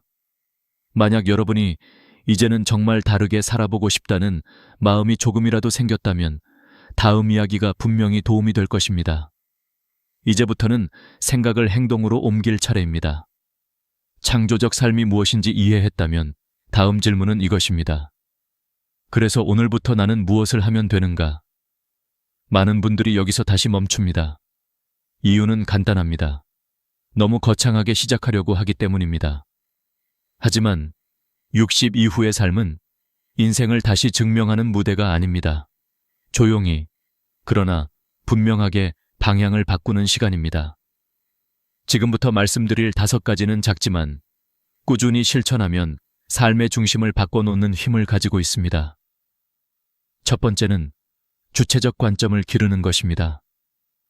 주체적 관점이란 남들이 정해준 기준이 아니라 내 기준으로 하루를 선택하는 힘입니다.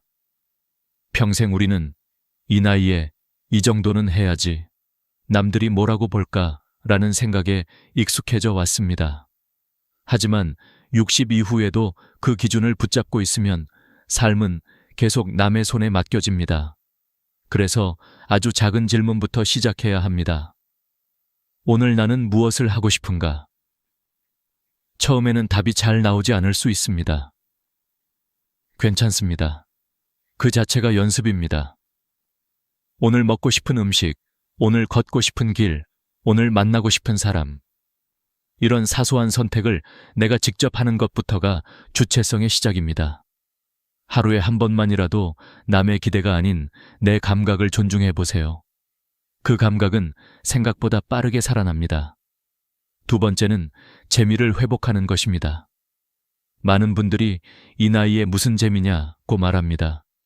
하지만 재미는 철없음이 아니라 생명력의 신호입니다. 재미를 느낀다는 것은 지금 이 순간에 내가 살아있다는 뜻입니다. 잘해야 할 필요도 없고 남에게 보여줄 필요도 없습니다. 내가 웃고 내가 몰입하면 그걸로 충분합니다. 어떤 분은 걷는 게 재미있고, 어떤 분은 요리가 재미있고, 어떤 분은 손주와 그림을 그리는 시간이 재미있습니다. 중요한 것은 비교하지 않는 것입니다. 남들보다 뒤처진 것 같아도 상관없습니다. 재미는 속도가 아니라 방향의 문제입니다. 하루에 30분이라도 이 시간만큼은 괜찮다고 느낄 수 있는 일을 찾아보세요. 그 시간이 늘어날수록 우울과 무기력은 자연스럽게 자리를 잃습니다. 세 번째는 기록하는 습관입니다. 노트 한 권이면 충분합니다. 거창한 글이 필요하지 않습니다. 오늘 무엇을 했는지, 무엇이 좋았는지, 무엇이 불편했는지를 적어보세요. 사람은 기록할 때 비로소 자신의 삶을 바라보게 됩니다. 그냥 흘러가던 하루가 의미를 가진 하루로 바뀝니다. 심리학 연구에 따르면 하루에 감사한 일을 3가지씩 기록하는 사람들은 그렇지 않은 사람들보다 우울감이 눈에 띄게 낮다고 합니다. 이유는 간단합니다. 기록은 삶의 초점을 없는 것이 아니라 있는 것으로 옮겨주기 때문입니다. 박민수 씨가 섬에서 처음 느꼈던 변화도 바로 이 기록에서 시작되었습니다. 오늘을 붙잡아두는 힘, 그것이 기록입니다. 네 번째는 공간을 바꾸는 것입니다. 매일 같은 공간에만 있으면 생각도 같은 자리에서 맴돕니다. 뇌과학자들은 새로운 환경이 뇌를 깨운다고 말합니다.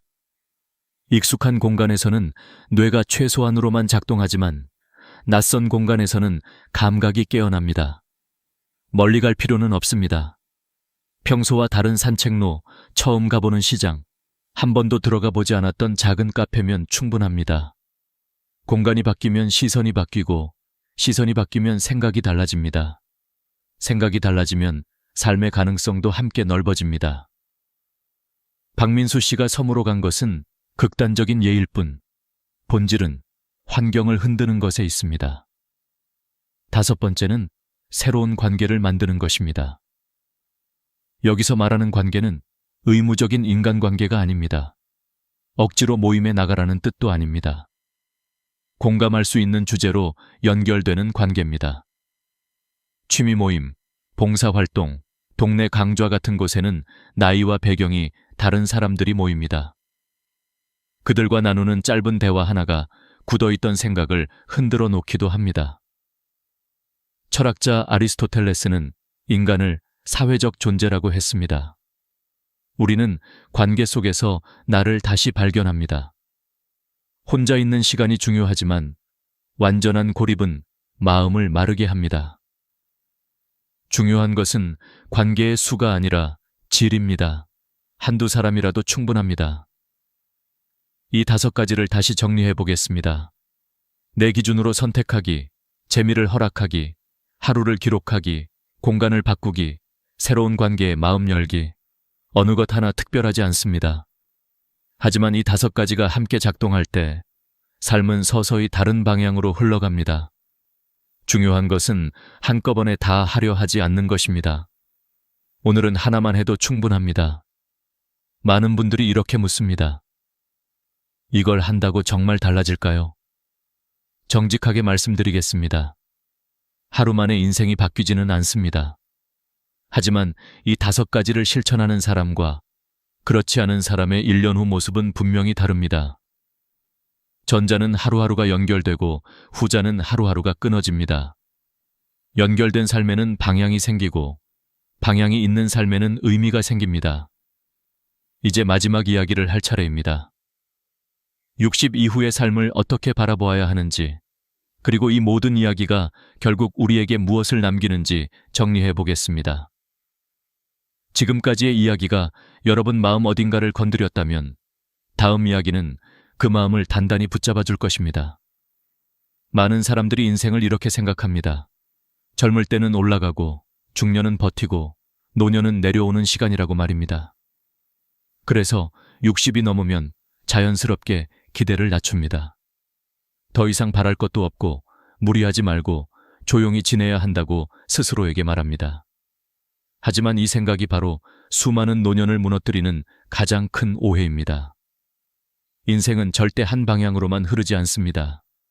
특히 60 이후의 삶은 내려오는 시간이 아니라 비로소 자기 인생을 직접 운전하기 시작하는 시간입니다. 지금까지 여러분은 누구의 인생을 살아오셨습니까? 회사가 요구한 역할, 가족이 기대한 모습, 사회가 정해준 기준 속에서 최선을 다해 살아왔습니다. 그것은 분명 존중받아야 할 삶입니다. 하지만 동시에 그 삶 속에서 나 자신은 늘 뒤로 밀려 있었습니다. 내가 무엇을 좋아하는지, 무엇을 원했는지, 어떤 삶이 나에게 맞는지 진지하게 묻고 답할 시간은 거의 없었습니다. 60 이후가 중요한 이유는 바로 여기에 있습니다. 이제 처음으로 남이 아니라 나를 기준으로 인생을 다시 설계할 수 있는 시기이기 때문입니다. 박민수 씨의 이야기를 다시 떠올려 보세요. 그는 특별한 사람이 아니었습니다. 다만 한 가지를 선택했을 뿐입니다. 이대로 무너질 것인가, 아니면 다시 살아볼 것인가. 그는 후자를 택했습니다. 그리고 그 선택은 거창한 성공이 아니라 매일의 평온으로 이어졌습니다. 아침에 눈을 뜨는 것이 부담이 아니라 기대가 되었고, 하루를 보내고 나면 오늘도 잘 살았다는 느낌이 남았습니다. 이것이 바로 많은 사람들이 놓치고 있는 진짜 행복의 모습입니다. 심리학자들은 노년기의 행복을 이렇게 정의합니다. 성과가 아니라 의미에서 오는 만족. 더 많이 이루었기 때문에 행복한 것이 아니라 하루하루가 나에게 의미 있기 때문에 만족스러운 상태입니다. 그래서 60 이후의 삶에서 가장 중요한 질문은 이것입니다. 나는 지금 의미 있는 하루를 살고 있는가? 이 질문에 고개를 끄덕일 수 있다면 그 사람의 노년은 이미 성공입니다. 여기서 분명히 짚고 가야 할 점이 있습니다. 60 이후의 삶이 항상 즐겁고 가볍기만 한 것은 아닙니다. 몸은 예전 같지 않고 아픈 날도 늘어납니다. 외로움이 찾아오는 날도 있습니다. 하지만 중요한 차이가 하나 있습니다. 그 모든 것을 대하는 태도입니다. 창조적으로 사는 사람은 고통을 없애려고만 하지 않습니다. 고통 속에서도 자신이 선택할 수 있는 작은 자유를 찾습니다. 오늘은 쉬어도 괜찮고 내일은 다시 걸어도 괜찮다는 유연함을 가집니다. 여러분에게 꼭 드리고 싶은 말이 있습니다. 이제는 더 이상 이 나이에 뭘 해? 라는 말을 스스로에게 하지 마십시오. 그 말은 겸손이 아니라 자기 포기입니다. 60년을 살아냈다는 것은 이미 충분한 증명입니다. 여러분은 실패한 적이 없습니다. 오히려 끝까지 책임지고 살아온 사람들입니다. 그런 사람들이 남은 인생을 자기답게 살 자격이 없을 이유는 어디에도 없습니다. 삶의 후반부는 축적의 시간이 아닙니다. 더 많이 모으고 더 높이 올라가야 하는 시기가 아닙니다. 향유의 시간입니다. 내가 쌓아온 경험을 천천히 음미하고 내가 지나온 길을 이해하며 나만의 속도로 살아가는 시간입니다. 창조적으로 산다는 것은 대단한 무언가를 만들어내는 것이 아닙니다. 평범한 하루를 나에게 맞는 방식으로 엮어내는 것입니다. 오늘 이야기에서 기억해 주셨으면 하는 핵심은 이것 하나입니다. 행복은 준비되는 것이 아니라 선택되는 것입니다. 성실하게 살았다고 자동으로 찾아오지 않습니다. 누군가가 대신 만들어주지도 않습니다. 지금 이 순간 내가 어떤 하루를 살기로 선택하느냐에 따라 만들어집니다. 오늘 이 영상을 다 보고 나서 거창한 계획을 세우지 않아도 괜찮습니다. 다만 한 가지는 꼭 해보시길 바랍니다. 오늘 저녁 잠자리에 들기 전에 스스로에게 이렇게 말해보세요. 나는 오늘 나를 위해 한 가지를 선택했다. 그 선택이 산책이든 기록이든 새로운 생각이든 상관없습니다. 그 한 문장이 쌓이면 인생의 방향은 분명히 바뀝니다. 이제 정말 마지막으로 묻고 싶습니다. 여러분은 남은 인생을 흘러가듯 살고 싶으십니까? 아니면 직접 만들어 가고 싶으십니까? 선택은 지금 이 순간 여러분의 손에 있습니다. 지금부터가 진짜 인생입니다. 그날 새벽 아무도 없는 거실 한가운데서 가슴이 찢어질 듯 조여오면 단 10초 안에 무엇을 해야 할까요? 그 짧은 순간 생과 사가 갈립니다. 숨이 가빠지고 온몸이 차가운 땀으로 젖어들며 머릿속이 하얘집니다. 문을 두드릴 사람도 옆집에 도움을 청할 시간도 없습니다.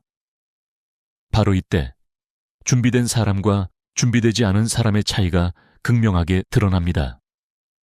저는 수십 년 동안 수많은 환자들을 지켜보며 이 장면을 수백 번 보았습니다. 심장이 경고를 보낼 때 대부분의 사람들은 놀라서 아무것도 못하거나 엉뚱한 선택을 합니다. 하지만 준비된 사람은 숨을 고르고 첫 번째 행동을 시작합니다. 그 차이가 바로 생존의 문턱을 넘는 열쇠입니다. 그날도 마찬가지였습니다.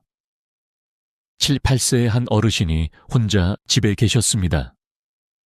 가슴 한가운데서 서서히 조여오는 통증이 시작되었죠.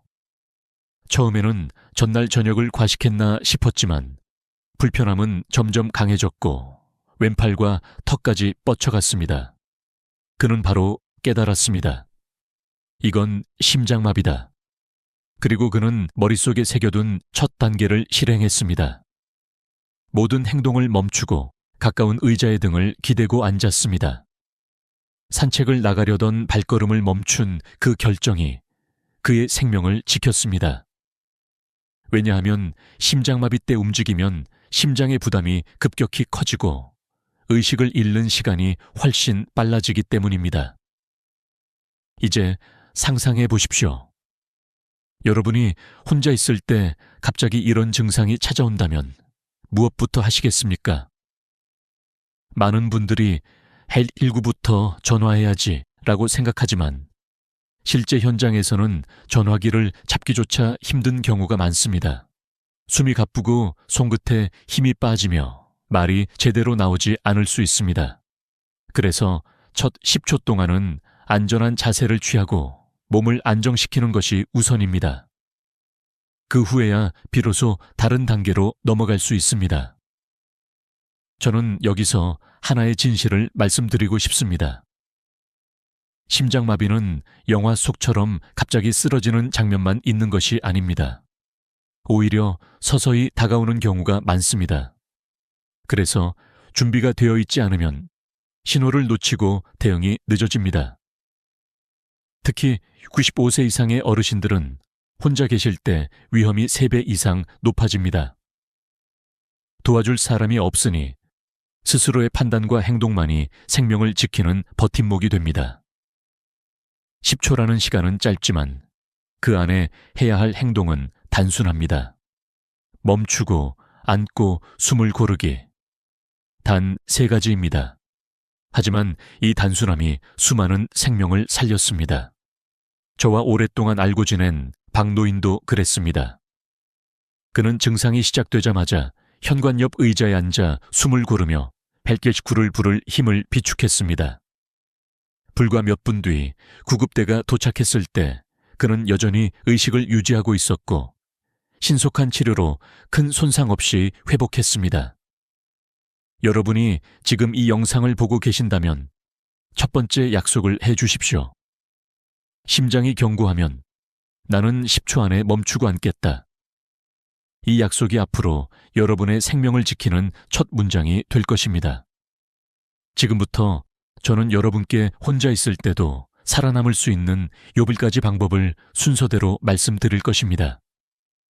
하지만 오늘의 핵심, 바로 이 첫 단계는 절대 잊지 마시기 바랍니다. 왜냐하면 이 시작이 모든 것을 바꾸기 때문입니다.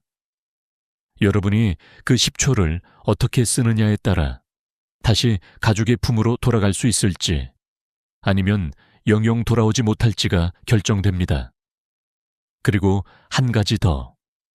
이 10초의 선택은 단지 행동의 문제가 아닙니다. 나는 살아남겠다는 마음의 선언입니다. 의지가 몸을 움직이고 몸이 생명을 붙잡습니다.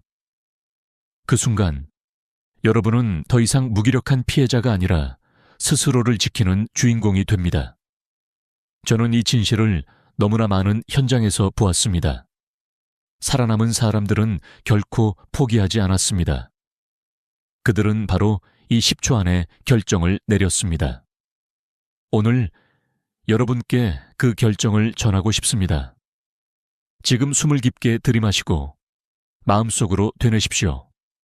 위험이 오면 나는 멈추고 앉고 숨을 고른다. 그 간단한 다짐이야말로 심장이 보내는 첫 경고를 이겨내는 비밀입니다. 심장마비는 절대 시끄럽게 다가오지 않습니다. 우리는 흔히 드라마나 영화에서 갑자기 가슴을 움켜쥐고 쓰러지는 장면을 떠올립니다. 그러나 현실에서 심장은 훨씬 더 조용하고 교활하게 침입합니다. 마치 한밤중에 발자국 소리도 없이 문을 열고 들어오는 도둑처럼 아무런 경고 없이 조금씩 우리를 옥죄어 옵니다. 이 침입자를 알아채지 못하면 대응할 기회를 놓치게 됩니다. 한 노인이 있었습니다. 평소 건강검진에서 큰 문제가 없다고 들었기에 그는 본인이 건강하다고 믿었습니다. 그러나 어느 날 아침 커피를 내리며 신문을 읽던 중 갑자기 가슴이 답답해졌습니다. 처음에는 어제 저녁을 좀 과식했나라고 생각하며 넘겼지만 그 답답함은 사라지지 않았습니다. 10분, 20분. 그리고 어느 순간 왼쪽 팔이 저리고 턱까지 묵직한 통증이 올라왔습니다. 이쯤 되면 이미 심장이 강력한 경고를 보내고 있는 것입니다. 이것이 바로 조용한 침입자의 특징입니다. 심장마비의 5가지 경고 신호를 기억해야 하는 이유가 여기에 있습니다. 첫째, 가슴 한가운데를 누르는 듯한 압박감.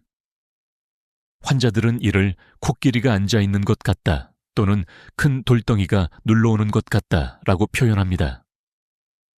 둘째, 이 통증이 팔과 턱으로 퍼져나가는 현상입니다. 특히 여성의 경우 턱 통증으로 치과를 찾다가 응급실로 옮겨지는 경우가 많습니다. 셋째, 이유 없는 극심한 피로감. 아무 일도 안 했는데 온몸이 무겁고 힘이 빠지는 기분입니다. 넷째, 갑작스러운 숨가쁨과 식은땀. 계단을 오르지 않았는데도 숨이 차고 땀이 비오듯 흐른다면 경계해야 합니다. 다섯째, 어지럼증과 구토. 많은 분들이 체했나 하고 소화제를 찾지만 이 선택이 돌이킬 수 없는 결과를 부르기도 합니다. 문제는 이 신호들이 모두 한꺼번에 나타나지 않는다는 것입니다. 5가지 중 2-3가지만 나타나도 심장마비를 의심해야 합니다. 특히 60세 이상, 고혈압, 당뇨, 흡연 경험, 고지방 식단 등 위험 요인이 있다면 더욱 예민하게 반응해야 합니다. 그렇지 않으면 이 침입자는 소리 없이 심장을 멈추게 만들 수 있습니다. 실제로 제가 겪었던 사례 중에는 증상을 무시하고 집안일을 계속하다가 쓰러진 분이 많습니다. 그분들은 조금 쉬면 괜찮아지겠지라고 생각했습니다. 하지만 심장은 그렇게 기다려주지 않습니다. 신호를 보내는 시간은 길어야 몇 시간, 짧으면 30분 안에 위기가 찾아옵니다. 여기서 중요한 것은 증상 자체보다 인식의 속도입니다. 내가 지금 느끼는 것이 소화불량인지 단순한 피로인지 고민하는 시간보다 혹시 심장마비일 수 있다고 의심하는 순간 행동해야 합니다. 왜냐하면 의심이 빠를수록 생존 확률은 기하급수적으로 올라가기 때문입니다. 저는 종종 강의에서 이렇게 말합니다. 심장은 거짓말을 하지 않는다. 그러나 우리는 심장을 자주 무시한다. 이 말의 의미는 단순합니다. 몸이 보내는 신호를 무겁게 받아들여야 한다는 것입니다. 누군가는 너무 예민하게 반응하는 거 아니냐고 묻지만 예민함 덕분에 살아남은 사람들을 저는 수없이 보았습니다. 여러분도 오늘부터 이 조용한 침입자의 패턴을 기억하십시오. 가슴이 조여오고 통증이 퍼지고 이유 없이 피곤해지고 숨이 차고 어지럽다면 그것은 단순한 피로나 체기가 아닐 수 있습니다. 그 순간이 바로 우리가 다음 단계로 넘어가야 할 때입니다. 이 신호들을 아는 것만으로도 이미 여러분은 절반은 준비된 셈입니다. 나머지 절반은 행동입니다. 그리고 그 행동이 바로 혼자서도 살아남을 수 있는 유부까지 방법입니다. 이제 그 구체적인 방법으로 들어가겠습니다. 혼자 있을 때 심장마비가 찾아온다면 생존의 가능성을 높이기 위해 반드시 기억해야 할 갑가지 행동이 있습니다. 이 순서와 이유를 알고 있으면 패닉에 빠지지 않고 몸을 지킬 수 있습니다. 그리고 이 욥가지는 단순히 지식이 아니라 반사적인 습관이 되어야 합니다. 왜냐하면 실제 상황에서는 생각할 시간이 거의 없기 때문입니다. 첫 번째, 모든 행동을 즉시 멈추고 안전한 곳에 앉습니다. 걷고 있다면 멈추고, 서 있다면 의자나 소파에 앉아 등을 기대십시오. 바닥에 주저앉으면 혈액순환이 더 나빠지고 일어나기도 힘들어집니다. 실제로 제가 만난 한 노인은 집 앞에서 쓰레기를 버리려다 증상이 시작되었는데 곧바로 현관 의자에 앉아 위기를 넘겼습니다. 반대로 계속 움직이며 버티려다 길에서 쓰러진 경우는 발견되기까지 시간이 길어져 치명적 결과로 이어졌습니다. 두 번째, 아스피린 100mg원 한 알을 씹어서 삼키지 않고 혀 밑에서 녹입니다. 이렇게 하면 위로 내려가기 전 바로 혈액에 흡수되어 혈전을 녹이는 효과가 빨라집니다. 단, 위궤양이 있거나 아스피린 알레르기가 있다면 이 단계는 건너뛰어야 합니다. 제가 만난 76세 할머니는 이 방법으로 심장 손상을 40% 줄일 수 있었습니다. 물론 아스피린이 없다면 당황하지 말고 다음 단계로 바로 넘어가면 됩니다. 세 번째, 119에 신고하고 주소를 또렷하게 전달합니다. 서울시 굿동, 아파트 동바타란, 호 심장마비 증상, 연령, 상태를 짧고 명확하게 말해야 합니다. 심장마비 상황에서는 의식이 흐려지기 전 첫 1275초에 모든 중요한 정보를 전달하는 것이 중요합니다. 이때 목소리가 떨리더라도 당황하지 말고 준비된 문장을 그대로 읽듯이 말하십시오. 네 번째, 대문을 열어두고 비밀번호나 열쇠 위치를 눈에 띄는 종이에 적어둡니다. 응급대원이 도착했는데 문이 잠겨 있으면 귀중한 시간을 낭비하게 됩니다. 혹시 도둑이 들면 하는 걱정보다 생명이 우선입니다. 실제로 문을 미리 열어둔 덕분에 16분 만에 병원 도착, 수술로 완전히 회복한 사례가 많습니다. 다섯 번째, 몸을 45도 각도로 기대고 다리를 심장보다 약간 높게 올립니다. 이렇게 하면 심장에서 머리로 가는 혈류를 유지하면서 폐에 물이 차는 것을 줄일 수 있습니다. 완전히 눕지 말고 너무 곧게 앉지도 마십시오. 쿠션이나 베개를 이용하면 좋습니다. 이 자세 하나로 의식을 끝까지 유지한 환자를 여러 번 보았습니다. 여섯 번째, 가족에게 전화 대신 짧은 문자로 알립니다. 심장마비 증상, 119 신고, 병원 이동 예정처럼 간단하게 쓰고 한 명이 아닌 여러 명에게 동시에 보내십시오. 전화를 하면 대화로 심장에 부담을 주고 중요한 시간을 허비할 수 있습니다. 일곱 번째, 4초 동안 코로 들이마시고 6초 동안 입으로 내쉬는 복식 호흡을 반복합니다. 숨을 내쉴 때 후, 소리를 내면 더 천천히, 안정적으로 호흡할 수 있습니다. 이 호흡법은 심장 박동을 안정시키고 혈압을 낮춰주며 불안감을 완화하는 효과가 있습니다. 실제로 한 노인은 이 호흡법에 집중하면서 두려움이 줄고 마음이 차분해졌다고 했습니다. 이 욥가지를 순서대로 하면 이미 병원에 도착하기 전 생존 확률을 크게 끌어올릴 수 있습니다. 하지만 가장 중요한 것은 미리 연습입니다. 머릿속으로만 아는 것과 몸이 기억하는 것은 전혀 다릅니다. 최소 한 달에 한 번은 실제 상황을 가정하고 반복해 보십시오. 그리고 오늘부터 여러분의 집과 마음속에 이 7단계를 새겨두길 바랍니다. 그것이 혼자 있어도 살아남는 힘이 됩니다. 미리 준비된 사람은 위기 속에서도 침착합니다. 그 이유는 단순합니다. 몸과 마음이 이미 어떻게 행동할지를 기억하고 있기 때문입니다. 오늘 말씀드릴 4가지 준비 습관은 여러분이 혼자 있을 때도 심장마비를 이겨낼 수 있도록 돕는 필수 생존 장치입니다. 첫 번째, 대문 열기와 비밀번호 노출 연습입니다. 현관 비밀번호나 열쇠 위치를 A4 용지에 큼지막하게 적어 현관문 안쪽이나 거실 테이블에 두십시오. 평소에는 보이지 않게 두더라도 위기 상황에서는 바로 문에 붙일 수 있도록 준비합니다. 일주일에 한 번은 실제로 연습하세요. 문을 열고 종이를 붙이고 자리에 앉는 데 걸리는 시간을 재보면 처음에는 22분이 바로 생사의 경계입니다. 두 번째, 휴대폰 응급 단축번호 설정입니다.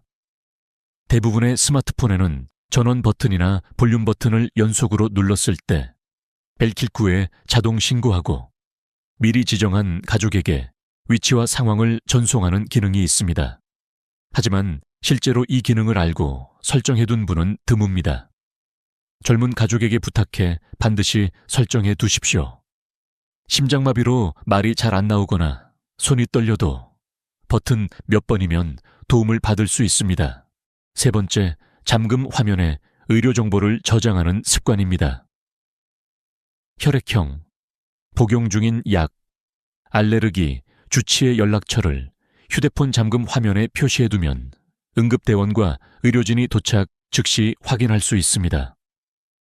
응급실에서 가장 답답한 순간 중 하나는 환자가 의식을 잃었는데 어떤 약을 먹는지, 어떤 병력이 있는지 알 수 없는 경우입니다.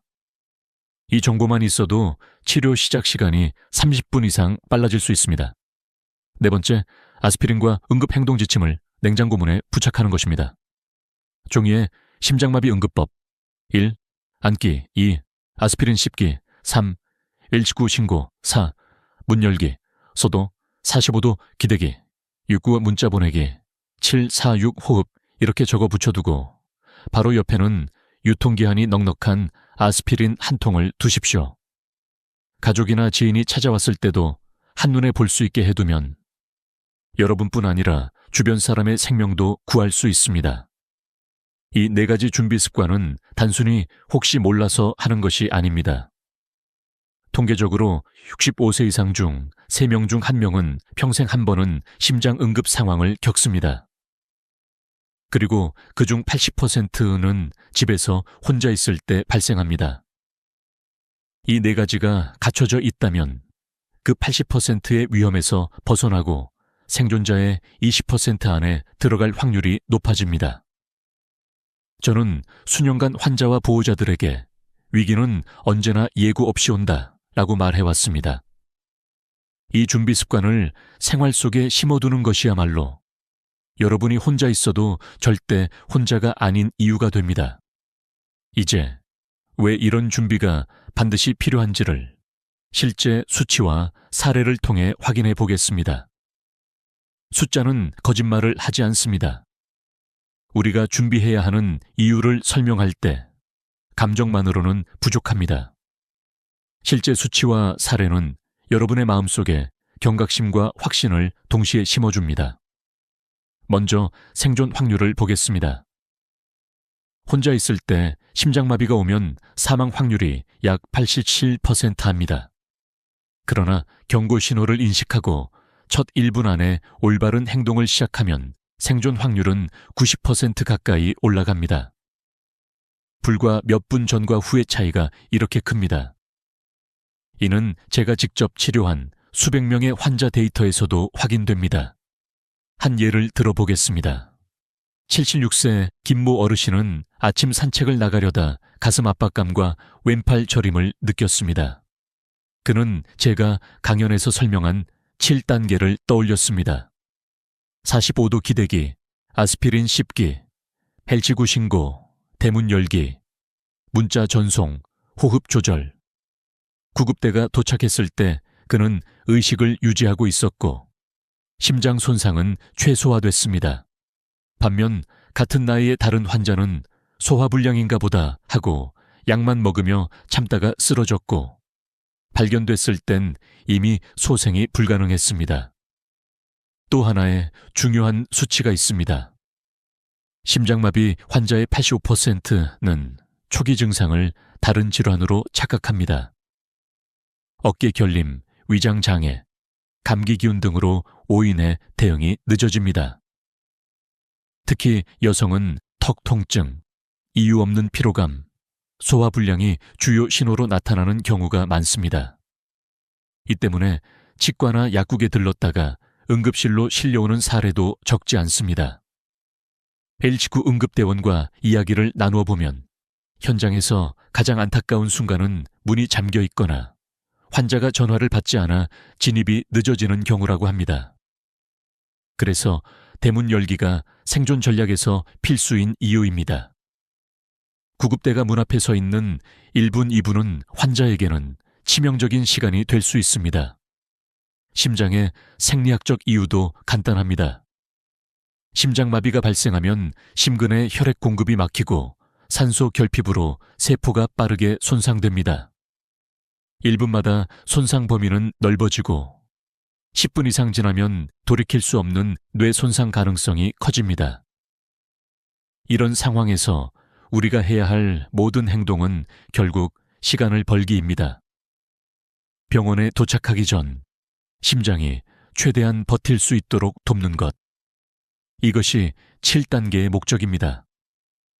그리고 한 가지, 심장마비는 건강검진에서 정상 판정을 받았다고 해서 안심할 수 없습니다.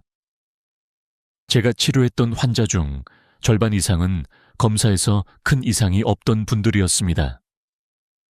심장마비의 위험은 나이, 생활습관, 가족력, 스트레스 등 여러 요인이 함께 작용합니다. 이제 여러분이 알아야 할 것은 분명합니다. 숫자와 사례는 우리에게 말합니다. 준비하는 사람만이 살아남는다. 다음 단계는 이 모든 것을 실제 생활 속에서 어떻게 습관으로 만들 것인지입니다. 그 습관이 여러분의 내일을 지켜줄 것입니다. 나는 살아남는다. 이 말은 단순한 구호가 아니라 위기 속에서 나 자신에게 건네는 가장 강력한 약속입니다. 우리가 지금까지 이야기한 경고 신호, 7단계 행동, 4가지 준비 습관은 모두 이 한 문장을 현실로 만들기 위한 도구입니다. 하지만 아무리 좋은 도구도 손에 쥐지 않으면 아무 소용이 없습니다. 먼저 기억해야 할 경고 신호를 다시 머릿속에 새겨봅시다. 가슴 한가운데 압박감, 왼팔이나 턱으로 퍼지는 통증, 이유 없는 피로, 갑작스러운 숨가쁨과 식은땀, 어지럼증과 구토. 이 중 2가지 이상이 나타나면 망설임 없이 심장마비라고 의심해야 합니다. 의심이 빠를수록 행동이 빨라지고 행동이 빨라질수록 생존 가능성이 커집니다. 그 다음 7단계 행동을 몸이 기억하도록 훈련해야 합니다. 1. 멈추고 앉기, 2. 아스피린 씹기, 3. 119 신고하기, 4. 문 열기, 5. 45도 기대기, 6. 문자 보내기, 7. 46 복식 호흡. 이 순서를 종이에 적어 눈에 보이는 곳에 붙여두고 한 달에 한 번씩 실제 상황처럼 연습하세요. 연습은 위기 속에서 몸이 자동으로 반응하게 만드는 유일한 방법입니다. 그리고 4가지 준비 습관, 대문 열기 연습, 휴대폰 응급 단축번호 설정, 잠금 화면, 의료 정보 저장, 냉장고 아스피린과 행동 지침 부착. 이 4가지를 완성하면 여러분은 혼자 있어도 결코 무방비 상태가 아닙니다. 병원에 도착하기 전까지 그 모든 분과초는 여러분의 생명을 지키는 방패가 될 것입니다. 마지막으로 이 지식과 습관을 혼자만 갖고 있지 마십시오. 가족, 친구, 이웃과 나누십시오. 특히 혼자 사는 부모님이나 친척이 있다면 오늘 이 영상을 보여드리고 함께 연습하세요. 휴대폰을 직접 설정해 드리고 아스피린을 사서 냉장고 위에 올려두세요. 여러분의 작은 행동이 사랑하는 사람의 생명을 구할 수 있습니다. 저는 35년 동안 수많은 환자를 살리기도 잃기도 했습니다. 잃은 순간마다 마음이 찢어졌습니다. 하지만 살아남은 분들은 공통점이 있었습니다. 그들은 신호를 알고 있었고 미리 준비했으며 위기 속에서 결코 포기하지 않았습니다. 오늘 이 순간 여러분도 그들의 대열에 합류할 수 있습니다. 이제 여러분께 부탁드립니다. 지금 마음속으로 외치세요. 나는 살아남는다. 나는 준비된 사람이다. 그리고 이 다짐을 잊지 않기 위해 댓글로 남겨주세요. 그것은 단순한 글자가 아니라 여러분 스스로와 맺는 생존의 약속입니다. 이 영상을 끝까지 봐주신 모든 분들께 진심으로 감사드립니다. 앞으로도 여러분의 건강과 안전을 지킬 수 있는 이야기들을 계속 전해드릴 것입니다. 구독과 좋아요를 눌러주시고 알림 설정까지 해주시면 다음에도 중요한 정보를 놓치지 않을 수 있습니다. 여러분의 심장은 여러분의 선택에 달려 있습니다. 오늘부터 살아남는 선택을 하시기 바랍니다.